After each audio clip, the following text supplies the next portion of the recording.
আচ্ছা, তোমরা বলো তো, মায়ের হাতে চিকেনের স্বাদ কিংবা মায়ের হাতের যে কোনো রান্নার স্বাদ তোমরা কি এখনও পাও বড় হয়ে?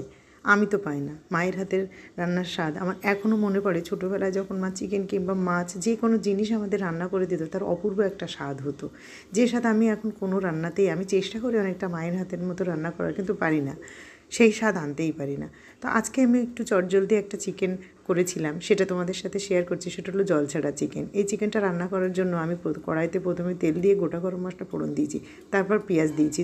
দুটো ছোটো সাইজের পেঁয়াজ আমি কেটে নিয়ে দিয়ে দিয়েছি। এবার পেঁয়াজটা সামান্য স্বচ্ছ হলে আমি এটাতে চিকেন দিয়ে দিলাম। চিকেনটা একটু নাড়াচাড়া করে একটু চিকেনের লাল রঙটা কেটে গেলে তারপরে দিয়ে দেবো আমি মশলা। দিয়ে দিয়েছি আদা রসুন বাটা, জিরের গুঁড়ো আর শুকনো লঙ্কার গুঁড়ো। শুকনো লঙ্কা না, আমি কাশ্মীরি লঙ্কার গুঁড়ো দিয়েছি, কারণ আমি আদা রসুন বাটার সাথে কাঁচা লঙ্কা বেটে দিয়ে দিয়েছি। এবারে আমি এই মশলাগুলো দিয়ে সামান্য নাড়াচাড়া করে ঢাকা দিয়ে দিয়েছিলাম। ঢাকা দেওয়ার পরে দেখুন কী পরিমাণে জল বেরিয়ে গেছে। ওই জলেই সেদ্ধ হয়ে যাবে আমার চিকেনটা। আর এবার আমি চিকেনটা সেদ্ধ হয়ে গেলে, জলটা শুকিয়ে গেলে গরম মশলাগুলো দিয়ে নামিয়ে